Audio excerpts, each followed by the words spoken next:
નમસ્તે દર્શક મિત્રો, હું છું હર્ષ અને આપનું હાર્દિક સ્વાગત કરું છું મારી યુટ્યુબ ચેનલ હર્ષનો જાયકોમાં. તો આજે આપણે બનાવી રહ્યા છીએ મગદાળના ઢોકળા. તો ચાલો શરૂ કરીએ.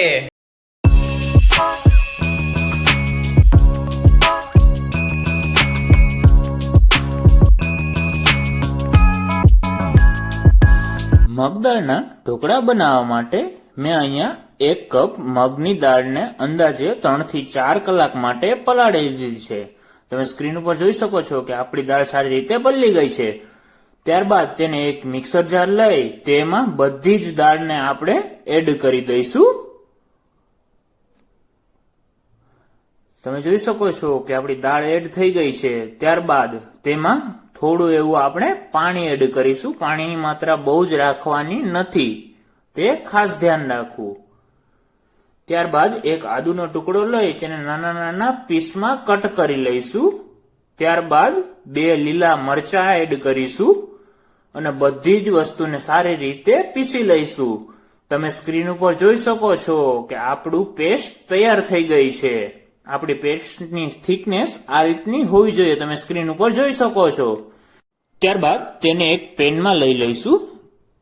ત્યારબાદ તેમાં અંદાજે 1 ટેબલ સ્પૂન જેટલું નમક એડ કરીશું અને 1 ટેબલ સ્પૂન થી થોડી એવી ઓછી હળદર એડ કરીશું. હળદરની માત્રા બહુ જ નથી રાખવાની, નહીતર તો આપણા ઢોકળા લાલ થઈ જશે, તે ખૂબ જ ધ્યાન રાખવું. ત્યારબાદ બધી જ વસ્તુને આપણે સારી રીતે મિક્સ કરી લઈશું. તમે સ્ક્રીન ઉપર જોઈ શકો છો.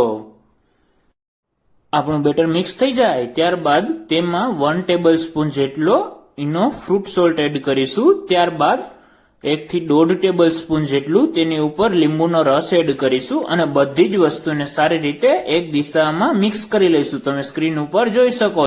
જે પ્લેટમાં આપણે ઢોકળા સ્ટીમ કરવા હોય તેને આપણે સારી રીતે તેલથી ગ્રીસ કરી લઈશું. તમે સ્ક્રીન ઉપર જોઈ શકો છો. ત્યારબાદ આપણે જે બેટર બનાવેલું હતું તે પ્લેટમાં એડ કરી દઈશું અને ઉપરથી થોડું એવું લાલ મરચું પાવડર સ્પ્રિંકલ કરીશું.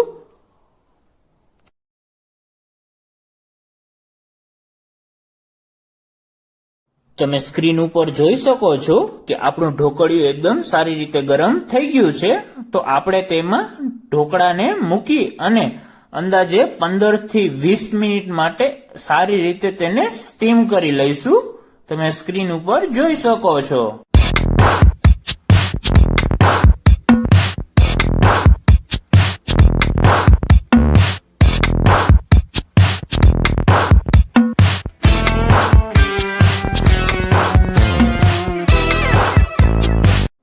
આપણા ઢોકળાને અંદાજે 20 મિનિટ થઈ ગઈ છે. તો હવે આપણે તેને ખોલી અને ચપ્પુની મદદથી ચેક કરી લઈએ.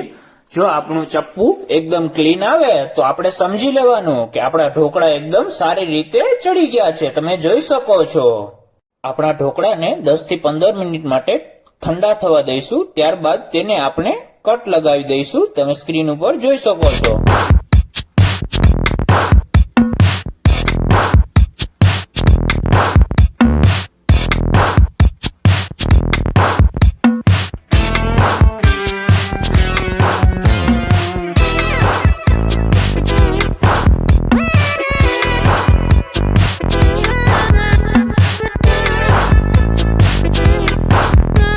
ઢોકળાને વઘારવા માટે મેં અહીંયા એક પેન લઈ તેમાં અંદાજે 1 ટેબલ સ્પૂન જેટલું તેલ ગરમ કરી લીધું છે.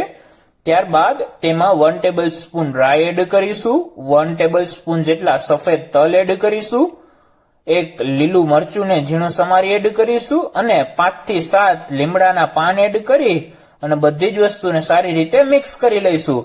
ત્યારબાદ આપણે જે ઢોકળા કટ કરેલા હતા તે એડ કરી અને બધી જ વસ્તુને સારી રીતે મિક્સ કરી લઈશું અને 3 થી 4 મિનિટ માટે ચડવા દઈશું.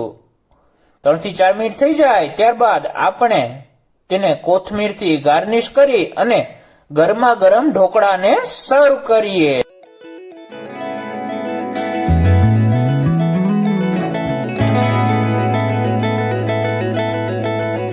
તો આપણા મગની દાળના ઢોકળા તૈયાર છે. જો તમને મારો આજનો વિડીયો પસંદ આવ્યો હોય તો મારી ચેનલને લાઈક કરો, શેર કરો, સબસ્ક્રાઇબ કરો અને કોમેન્ટ કરવાનું ના ભૂલતા. ત્યાં સુધી મળીએ નવા વિડીયો સાથે. આવજો.